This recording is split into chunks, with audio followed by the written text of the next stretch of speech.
This panel is going to discuss Vehicle-to-Grid, and the expected increase in electric vehicle penetration in the U.S. creates a significant opportunity to create programs to rapidly incorporate more flexibility on the grid edge.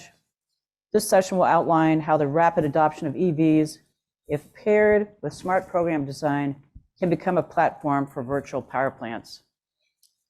I'm going to get right to it because we only have 45 minutes. And I'm going to start with Rima Oayed, Commercialization Executive, Office of Technology Transitions with US DOE. She will be followed by Dana Guernsey, co-founder and Chief Product Officer of Voltas. Then Lydia Krefta, Director, Clean Energy Transportation at PG&E. And Apoorv Bhargava, CEO and co-founder of Weve Grid. So we're going to make some introductory remarks and then get into Q&A. Rima. We're off to a decent start.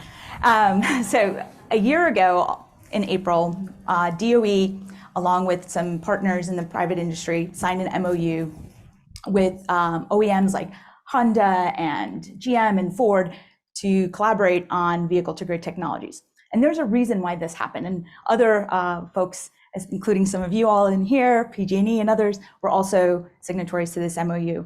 And the reason why it was such a big deal is because it was the first step in us acknowledging that there's a huge opportunity in harnessing the capabilities of vehicle-to-grid technologies. And I think I had a slide that maybe we could jump to if it's part of our opening remarks. Yeah, okay.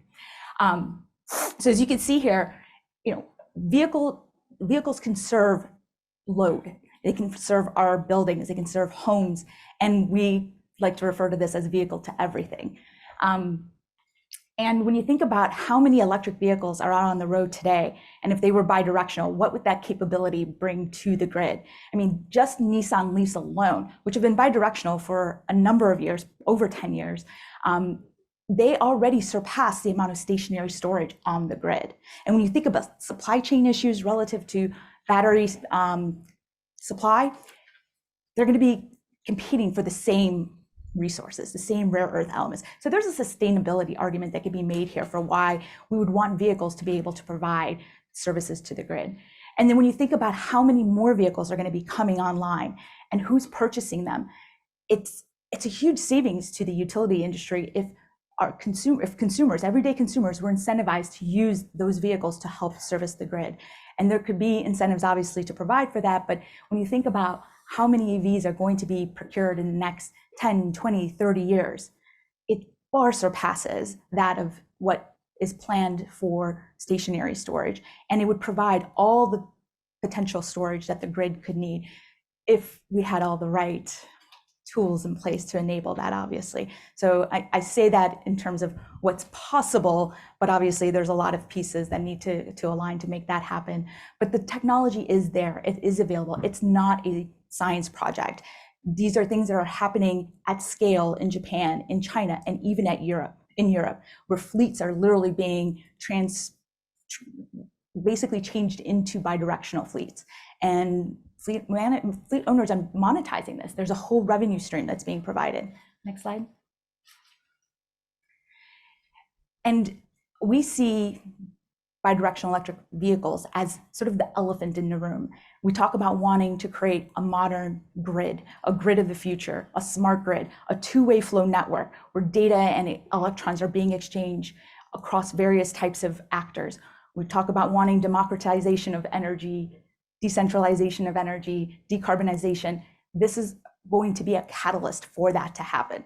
We see it already happening in other places around the world, and it's our time to catch up. We have the capabilities, we have companies here that are willing to do this, we just need to scale it. And I think that this will be a wonderful opportunity for VPPs to harness this as a large aggregation opportunity to really move forward the needle on making the grid this smart grid of the future. So with that, I'll pass it on. Thank you, and appreciate being here today. Yeah, thanks everyone for having me. I just have one slide we can stick on, yeah. So I'm Dana. I'm a co-founder and chief product officer at Voltas. Voltas is a distributed energy resources platform So what we do is we aggregate and we orchestrate all of the different DER types, inclusive of EVs, which we'll talk about a lot today, but we aggregate all of the things on the left here that at the end of the day, what's the same about them is that they can provide grid services to the markets that value them. So we work a lot with wholesale markets. We also work with utilities. And what we do is we simplify and abstract away the complexity of the fact that these resources have a lot of different parameters, they have a lot of different needs, but at the end of the day, we take them and we monetize them, and the incentive for working with us is financial. So we pay our customers and we monetize them through grid services in the markets. Grid services is something that I want to touch on because at the end of the day, even though EVs might look and feel like a very, very new thing on the grid, what they provide is the same thing that we've been working with for a very long time. So they provide energy, they provide capacity, they provide ancillary services. What's different about them is that they're coming in extremely high volume. So for the first time, we're seeing load growth in parts of the country that we've never seen before.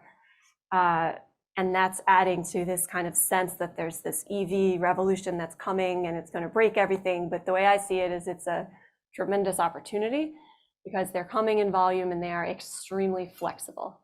So the volume and the variability, I think, is what's different about EVs when you put them in this picture. But there's actually a lot of strength in that volume and variability when it comes to reliability, which is something we all care about. So when you take a whole bunch of things and you aggregate them together, you actually create a much more reliable whole. I really liked the Beatles analogy earlier, by the way. That was the first time I'd heard that. Another analogy when we talk about what we do is Airbnb, because the other thing that's different when you talk about distributed energy resources is that they have a separate primary use case from perhaps providing grid services. No one goes out and says, hey, I'm going to buy a Nissan Leaf or a Tesla and like want to provide grid services to MISO, right? Like that's definitely not why you buy a car.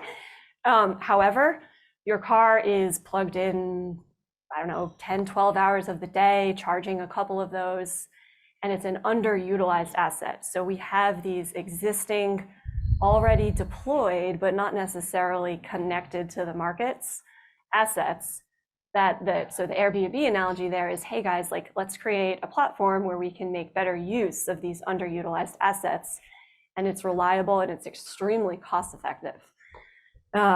So with that, I think I had one other point I really wanted to make. I'm sure I'll come back to it, but yeah, so thank you for having me.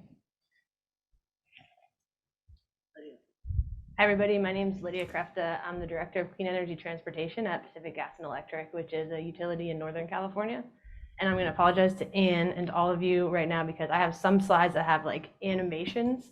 So there might have to be some double clicks here. So I invite you on an exciting adventure through some PG&E grid data. But before we jump into that, I just wanted to provide a little bit of context as to what electrification looks like on our grid today. So just in December, we crossed 500,000 EVs sold in our territory, which is pretty awesome. That's about 40% of all the EVs sold in California, and that's approximately like 1 in 6 electric vehicles in the United States. So we're already seeing, I would say, like a pretty sizable acceleration of electrification of vehicles in our service territory. Our goal by 2030 is to build our grid to enable 3 million electric vehicles to connect to the grid, which would put us generally on track to, in our service territory, reach the state's goal, California's state goal of 100% new EV sales by 2035. And of those 3 million EVs that will be connected to our grid, we're like all in on vehicle grid integration. Our goal is to enable 2 million of those to participate in vehicle grid integration applications. And so that's anything from vehicles participating in time of use rates and just simply shifting their load based on price signals, all the way to bidirectional charging. We're doing some tests on vehicle to home as well as vehicle to grid. And so why do we want to do that? Now here comes the fun animation part. So the slide that we have up right here is real actual data from PG&E's system in 2020. And what you're seeing is actual data January through December, our load. And what you see right there in the kind of top line is our 2020 peak. And so that was summer 2020. I think we had like several heat related issues on the grid. And we're building our grid every day to serve that one single peak. And so our CEO likes to say, if this was a factory, you would look at that and say, like, you're fired. That utilization is very, very poor, right? Because if you look at the average load, that's that kind of black line on the bottom, the difference between the average load and the peak load is pretty substantial. And 364 days out of the year, from at a system level, it's not necessarily looking at a local level, we have a lot of capacity on our grid and a lot of opportunity if we have flexible resources to use that available capacity. All right, let's see what happens if you click. Right? 2020 average popped on. All right, we can go one more.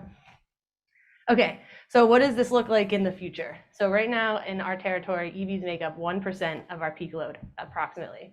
By 2040, we anticipate that that will go up to about 31% of our peak load. So a substantial increase in EVs and their impact on the grid.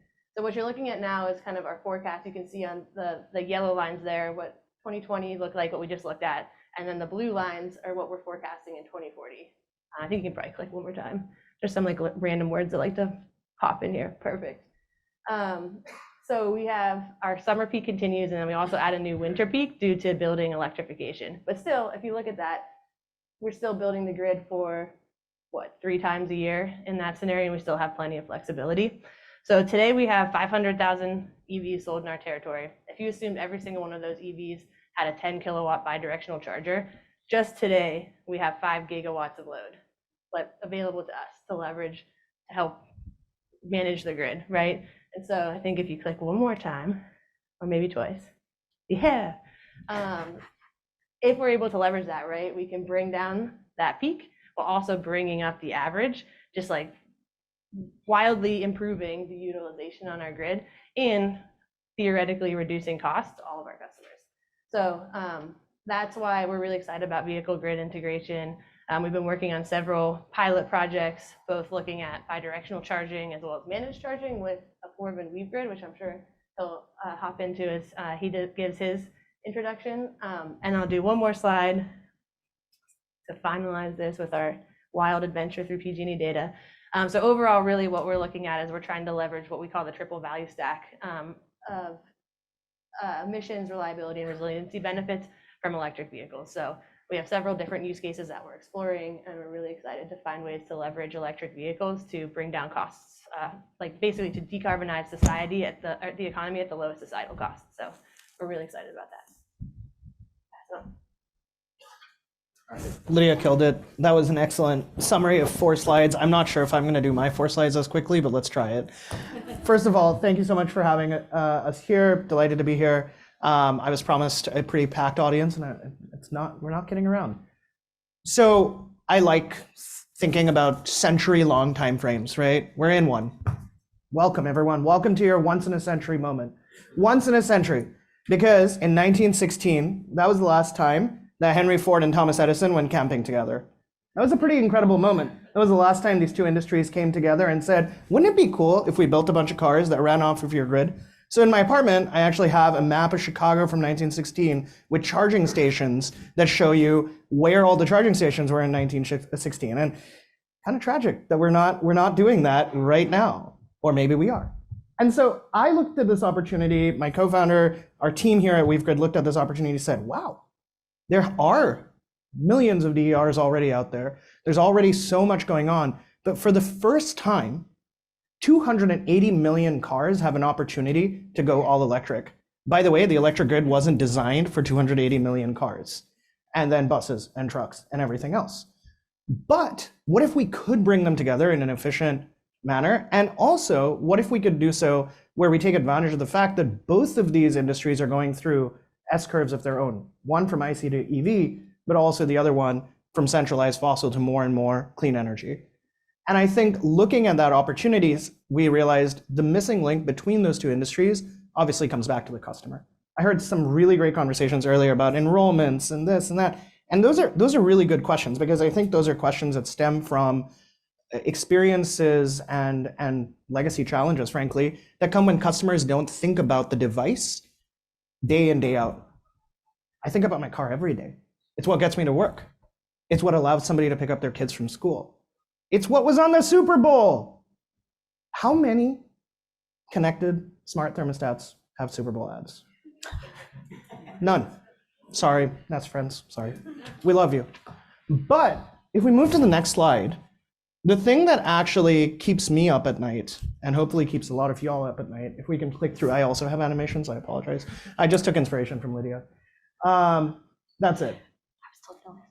When you think about where all the EVs are showing up and the impact that they're creating, while we can of course talk about the amazing things that EVs will do in balancing renewables, while we can talk about the peak load at the natural gas peaker power plant level, the challenge that I see living in the Bay Area is that in the city of Palo Alto, which thankfully is not a PG&E utility, so we can skip that one. If you want to get a new electric vehicle today and install a charger, it takes 6 months to get interconnected. Not for bidirectionality, for single directional installing a charger in your home, because the transformer down the street from where I started this company does not have the capacity to do so. It's actually a nuts and bolts problem that's really boring and most people don't want to think about it, but it's actually the thing that is going to become a bottleneck to us electrifying 280 million vehicles. 280 million vehicles is double, more than double the number of households in this country. So when we now think about the opportunity that 280 million vehicles provide at a bidirectionality level, it's unbelievable. We are reimagining the grid today. We are talking about a completely new paradigm where the cost is no longer going to be set by the marginal peaking power plant. It's going to be set by our ability to take advantage of the radial topology designed by Edison and Insull and that we're still living with today. And so when I think about the opportunity that VPPs have, we go to the next slide, I got to think about it in this like 3-phase diagram. Excuse me, that was a pun intended. So let's look at the first one, right? The first one, and I'm citing my former employer, the Boston Consulting Group, on all this, so by no means am I claiming these are my numbers. The first one is saying, what if we did nothing? What if we just let EVs happen? And guess what? People need cars, so we're going to let them drive their cars because that freedom is enriched in the red, white, and blue of our flag. But also, as they drive their cars and they charge their cars, there's an impact on the grid. Whoever said it earlier said it rightly. We're not going to fail. But at the same time, there will be cost implications. There will be rate pressure implications. So let's quantify that a little bit. So they did. They did a really good job. They quantified it, came out to about $6,000 something per car. Great. What if we created a VPP that went after just the generation and transmission side, the side of the grid that we're all very familiar with, that ISOs and RTOs are incredibly effective at sort of bringing together stakeholders, rationalizing out the costs? Good. We knocked it down a bunch. Oh wait, that's 7%. Let's try and do that optimization, and let's try and do that in a much more effective way to solve for that localized problem. Those hundreds and thousands and millions of transformers, feeders, substations, conductors, everything that's actually making up the real physical grid that enables large-scale bidirectionality, that enables reliability, that enables cost-effective delivery of electricity. And that's where the opportunity really lies.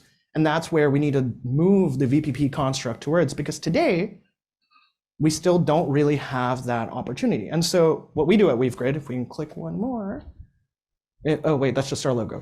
What we do at Weve Grid is bring that into reality. And one of the partners we've had, our wonderful friends here at PG&E, to give you an example, the thousands and thousands of drivers on our platform are participating in multiple of those VGI value streams. Some of those are as simple as rates. Lydia talks about this really well. One of the simplest ways to activate vehicle grid integration is through rates. I'm a huge fan of rates. I think rates do wonders in particularly removing the generation and transmission side of the challenge and enabling that value creation. I think when you get into more active managed charging though, and really when we're thinking about highly dynamic active managed charging, and remember, I really don't want to think about the managed charging in the background because I got to go to the grocery store and I got to pick up my kids and I got to go to the work. I really need it to be working seamlessly in the background. That's what we're trying to enable. But that active managed charging depends on both time and location. And I think this is one of the things is like we've been encompassed in a world of really trying to match price signals across time or supply and demand across time. And I think that's totally right. That was what was necessary. But now location matters much more. And it matters more than just the sort of locational transmission node. at CAISO or PJM, it matters down to that neighborhood. And in order to do that, you've got to have a platform that can scale, that can orchestrate, that can enable that, and can also really importantly enable what I think Lon was speaking about earlier, which is how do you enable that customer participation extremely effectively and make sure that this is something that customers want to participate in and that they see this as a part of owning their vehicle. It's not something that I'm slapping on top. It's something that is part and parcel of me owning my vehicle. And that at one day when I buy an electric car, I recognize that the vehicle will provide value to the grid, both in terms of the electrons and when it uses those electrons, but also when it sends electrons back to the grid. And that's what we're trying to do over here. So once again, thank you so much. I'm sure we'll have lots of questions. And yeah. Thank you. Would each of you discuss a little more about the tactical steps needed to leverage the increase in EV adoption and optimizing virtual power plants? Let me start. Sure. All right. Permission to speak freely? Yeah.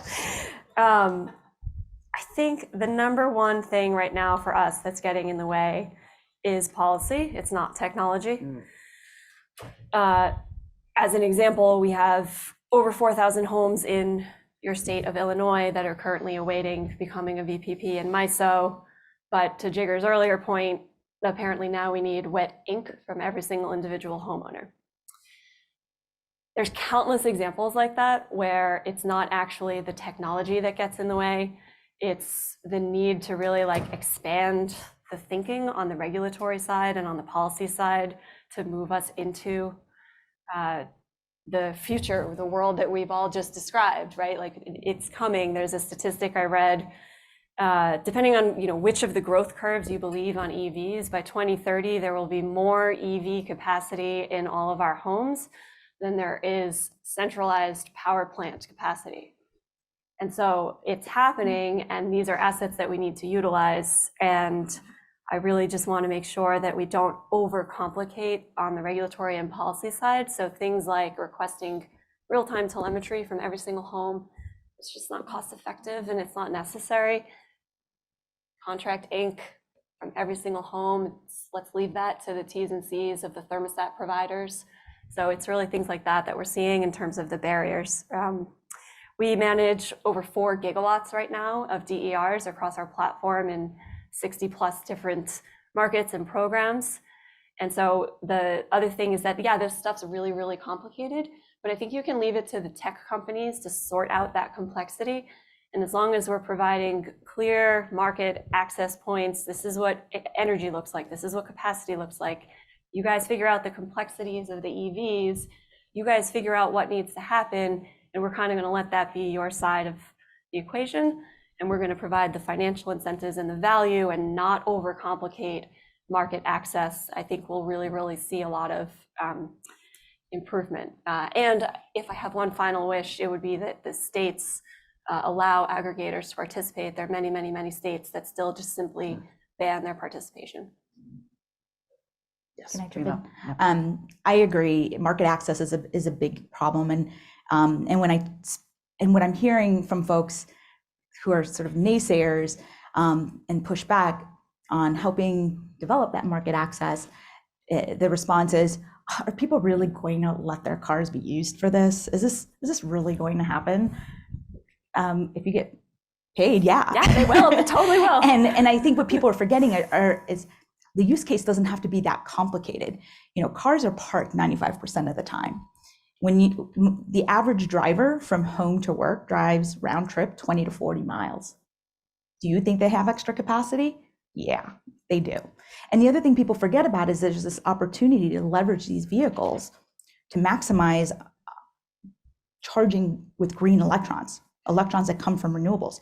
Because during that 95% of the time that they're parked, if they're parked at work during the day, they're parked during the time that solar is abundant. So you can imagine someone's driving to work, they park their car, and it's charging with green electrons that might have been otherwise curtailed. And then they drive home and discharge between 4 and 9 p.m. when peaker plants would have otherwise been triggered. So now we're offsetting those peaker plants. So the use case isn't that complicated. And there are more use cases, but that's a big one. That's a powerful one. That alone should incentivize us to want to develop market access. And so that's often my response. And then people just roll their eyes. So I mean, do you believe it? It sounds pretty simple to me. And then at the end of the day, people say, well, will that hurt my car? There are differences in electrochemistry, but for the most part, it's no more than just adding miles to your car. So if you're compensated appropriately, you'll afford a new battery, no problem. You'll be in the black. And there are some numbers that have been run to show this. And then I think people will show up. The market just needs to be there. I didn't see any eye rolling. Everyone Okay. definitely agreed. All right. Lydia or? Yeah. So I thought one of the other crazily animated slides that I didn't include in our intro was kind of that like intraday load shifting, right? And I think that's when we say EVs can help us decarbonize society or the economy at the lowest societal cost. Like that's what we're talking about, not having to add additional gas peaker plants, but leveraging the massive amount of generation that we'll have on our grid. I think though, like the very tactical thing that we're working on is really trying to understand the business model. So right now we've got 100,000 customers on EV time of use rates.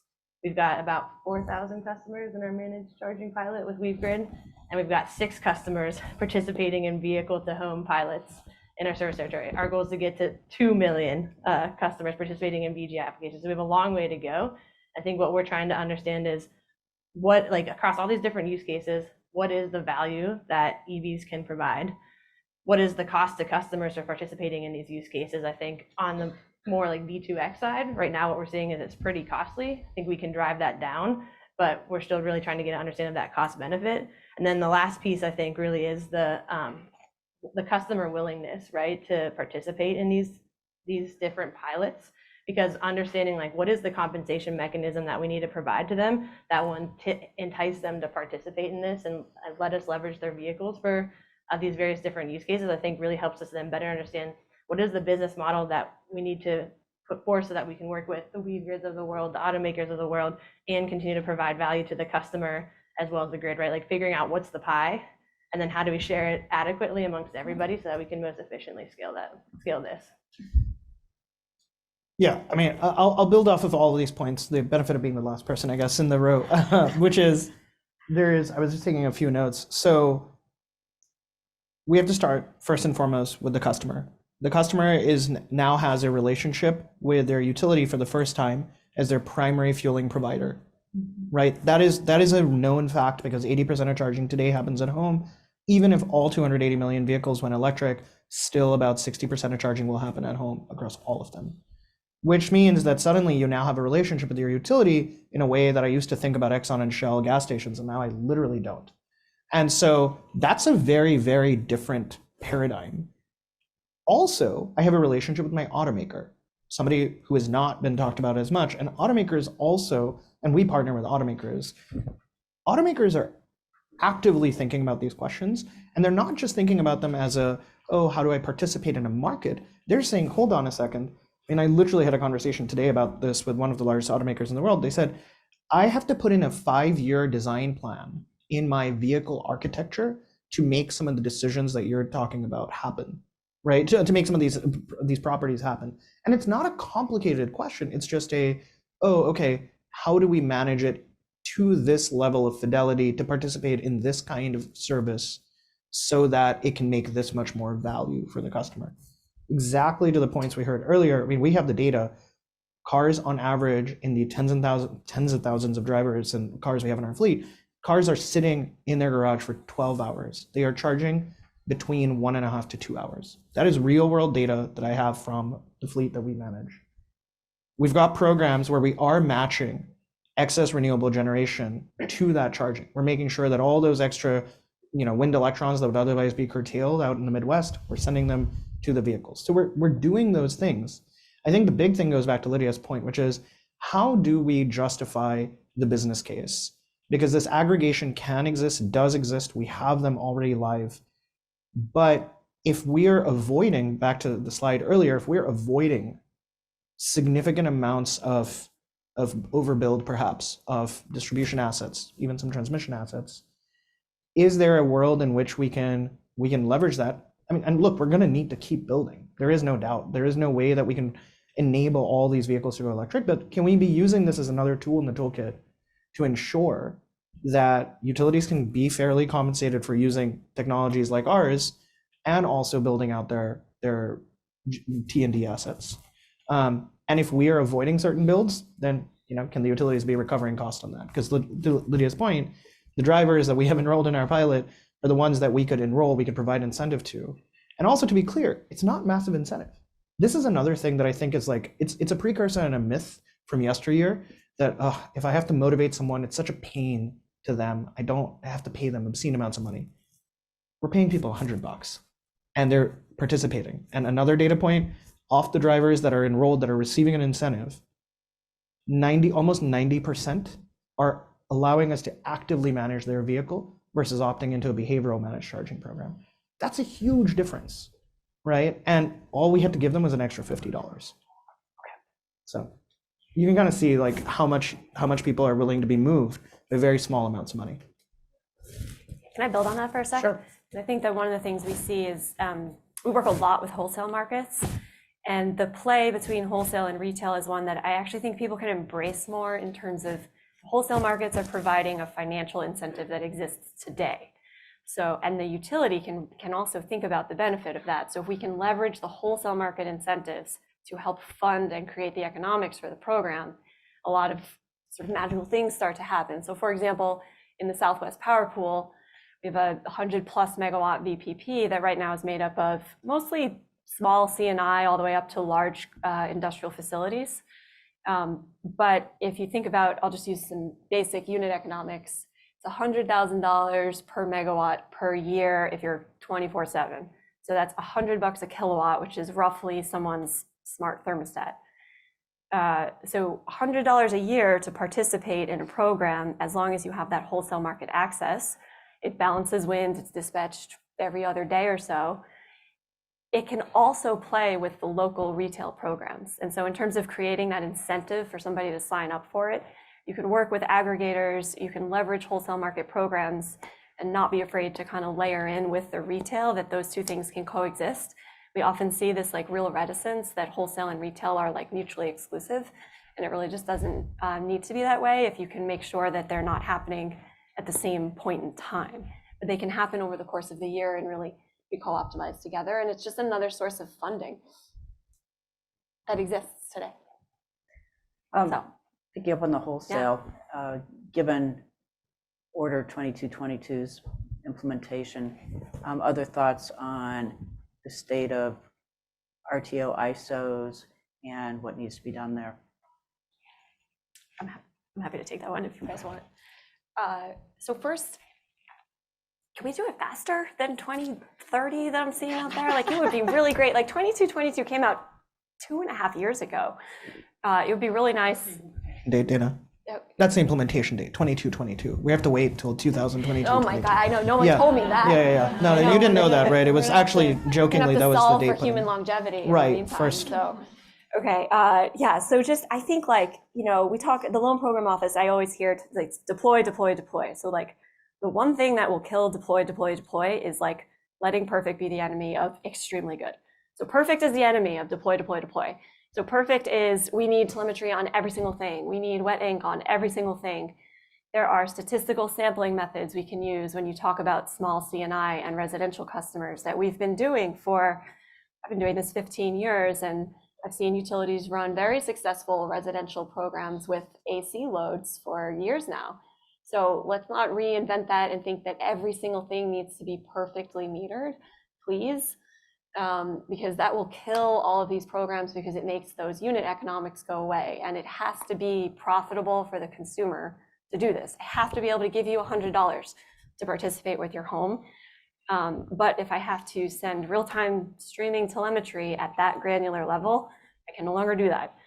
So I think 2222, really, really, please don't let perfect be the enemy of deploy, especially when it comes to those smaller sectors like this residential and small, medium businesses. And speed. Any other comments?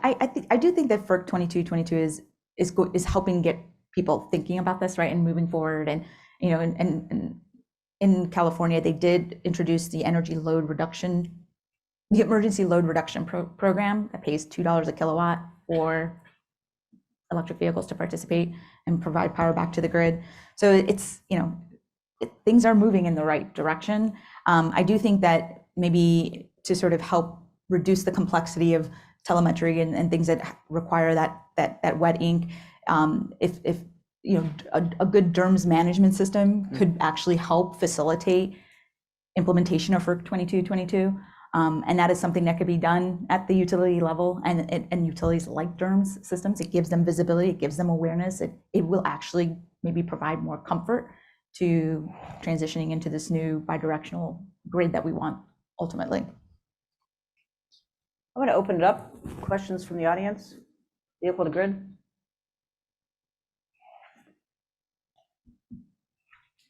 Okay. Yes. Oh, one there and one here. I just have a general question. How often do you talk to or engage with NERC when you're talking about providing these kinds of services?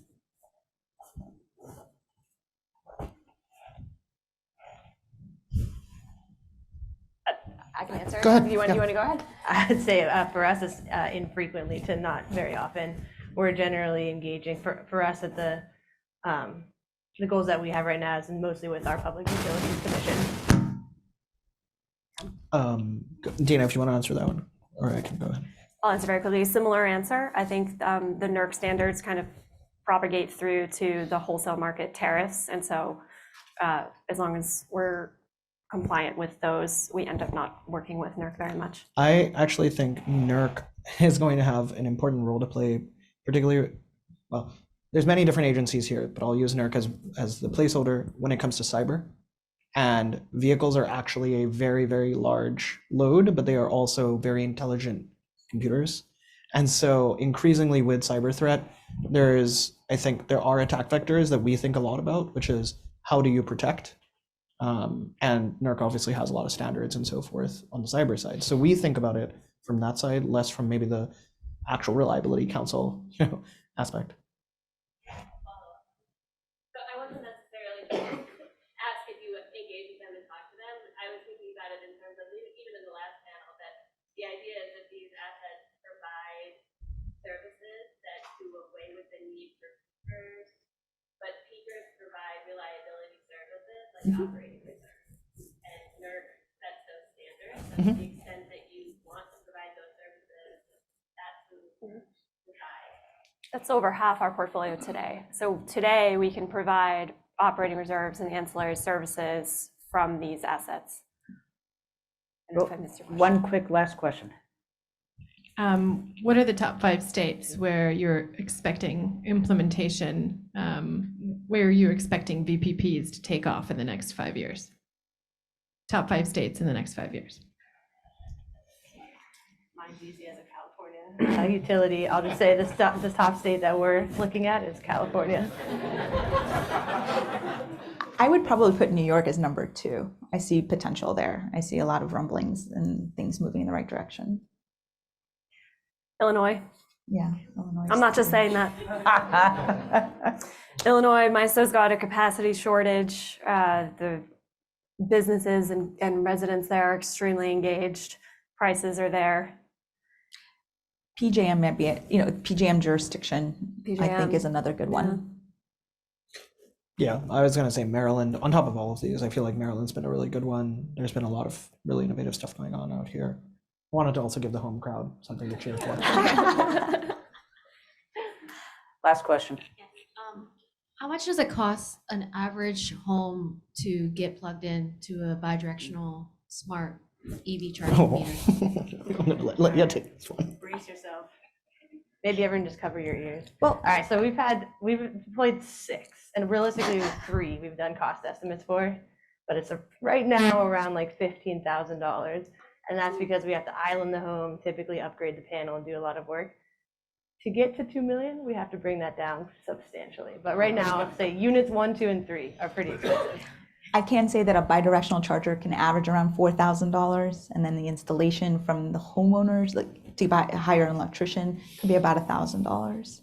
Yeah, I think there's also, I love the question being centered around homes. I will say fleets are a very different use case. And I think with fleets, the cost is higher per unit, but also the recovery of that cost is much, much higher, much faster too.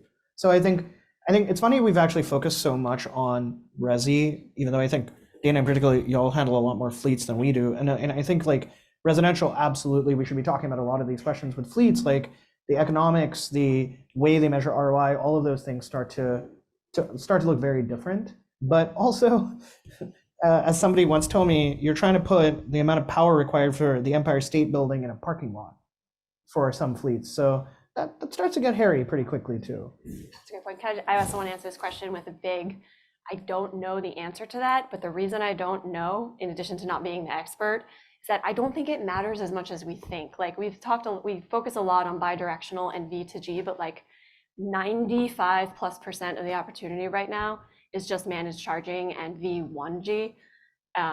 Let's not get wrapped up on V2G. We can cross that bridge in a hot sec when we get there. Like we're not good at V1G yet, and you don't need the $15,000 to do that. So the reason I don't know the answer is I don't think it's as important as we all fixate on when we talk about V2G. I will agree with Yeah, that you one. contrarian. Go ahead. Yeah. Okay. Real quick. Well, I guess with V1G, the difference between V1G and V2G is the capacity. It's the power of the capacity. It's in the case of V1G, we're still going to be putting in that stationary storage and spending that high upfront capital cost. You're not going to maximize the use of the renewables. Those things could still get curtailed because you're not storing them and using them at later times during the day. So there is an opportunity cost, and that needs to be quantified better. But the capacity you're talking about losing and giving that up, and this is an infrastructure investment that we're about to make some huge infrastructure investments. Why are we going to be? We could be making investments in technology that will not have to be replaced in 2 or 3 years. And I think particularly V2X also has non-monetary value in the sense of resiliency that people aren't going to quantify exactly, but like it is obviously super valuable to have a backup. So yeah. Well, completely vehicle agree. to home doesn't have to be like net injection to the grid either. So there's like all these use cases that can happen. I think I'm agreeing with saying like there's steps we can take at least.